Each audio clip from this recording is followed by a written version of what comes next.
And find a comfortable position on the floor or on your bed.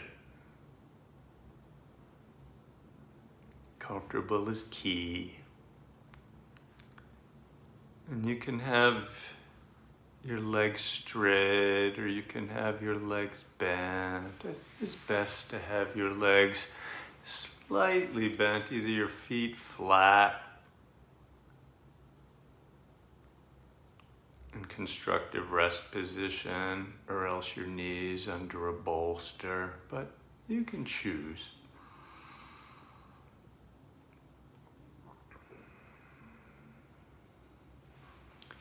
Let yourself feel what it's like, right, to make contact with the support of the surface that you're lying on.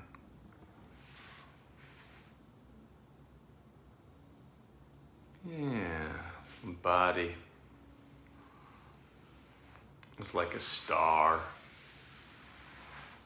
right, with the belly at the center and the spine rising up from the belly, right, with the tail, the pelvis on the one end, through the rib cage, through the head,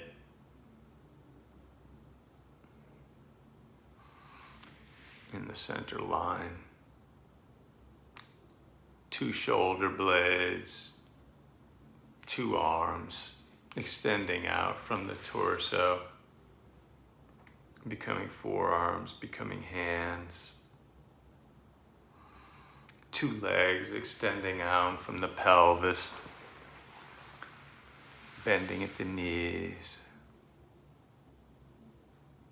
becoming lower legs, ankles, feet. Noticing how that is to be just where you are.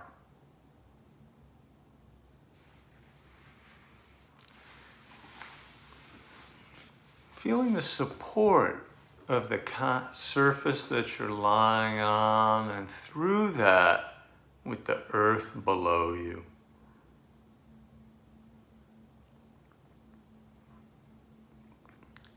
Bringing a quality of gratitude, appreciation, and a little bit of awe for like, wow, here I am on the planet Earth. There's a quality of nourishment that with practice one can learn to receive and draw up from the earth. And for now that may feel like a concept, but you can imagine like with the movement of breath, right, that there's like this pendulum going back and forth, right, between your body being, your heart, your energy centers, your structures in your body, and the earth below you.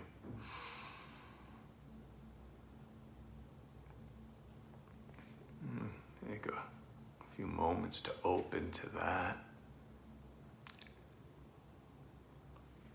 And similarly, with the space around and above you, you can use your imagination to imagine the dome of the heavens. That's a great archetypal image, right? You can imagine the sense of the light of the sun. Many traditions have images of angels and gods and goddesses, right, shining down from above, right? You can use the power of that kind of imagery to feel that support. It's the support from the earth below, from the sky above. Right, that's kind of the opening.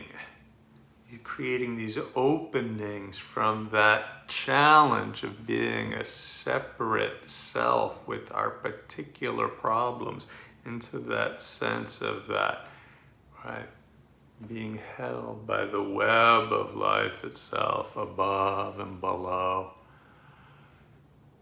And then from there, bringing in this exploration into the jaw, looking for that quality of ah, right? You can use the tongue to explore the surfaces on the inner architecture of the mouth, the roof of the mouth, the teeth, the upper teeth, the lower teeth. You can bring the hands to the mouth and use some traction against the skin to soften the mask, the way that our emotions get kind of frozen. We grimace, we kind of muster our way through, right? And so opening all of that, and we used that sense of blowing the breath, or even a very light kind of growl, the grrr sound resonating first into the left area at the hinge of the jawline, or in a softer way, the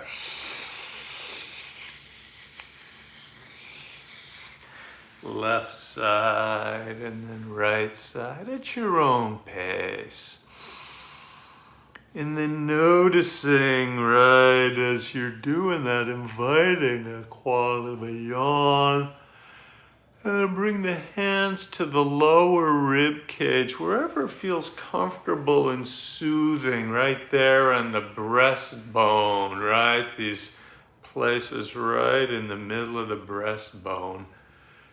It's extremely soothing. And then on the lower rib cage, that respiratory diaphragm, just kind of letting yourself be curious on the ebb and flow naturally of the breath, of the heart, while you're continuing to feel a support, especially of the earth below you, in the space around you.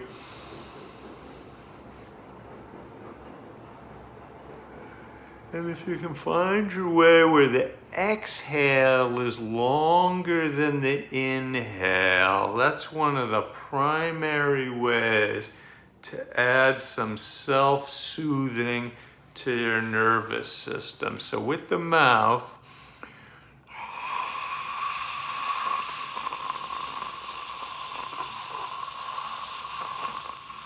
this kind of muted gargle, the mouth can be open, or play with this, the lips pursed.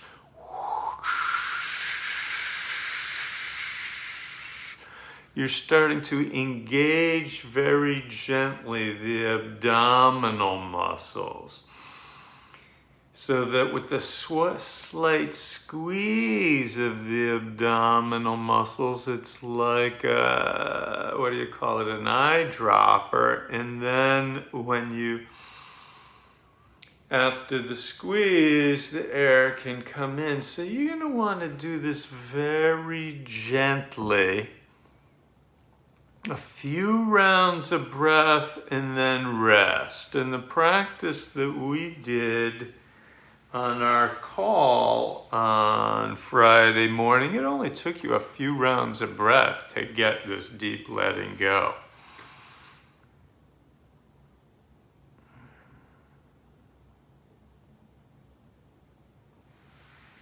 So notice, right, letting yourself rest. You could think of the breaths as like putting these inputs in your system, right? And then you step back and you just watch the effect, right? It's like a little bit of effort, little bit of intention, and then surrender and receive. Yeah. Making space. There's our practice. Taking time at the end to just notice, make space for all emotions that are there, the tenderness, the raw feelings, the frustrations, whatever shows up in our eyes, the wandering mind, kind of allowing all of that to swirl and circulate, and then just coming back in the practice to a yielding and a kind of a surrender and the gratitude, using the gratitude to really harvest and kind of, we could call it seal, is a traditional yogic term, the fruits of the practice. And then take take whatever feels nourishing about that and shine the light of that forward on the path ahead for the rest of your day. Yeah. There you go.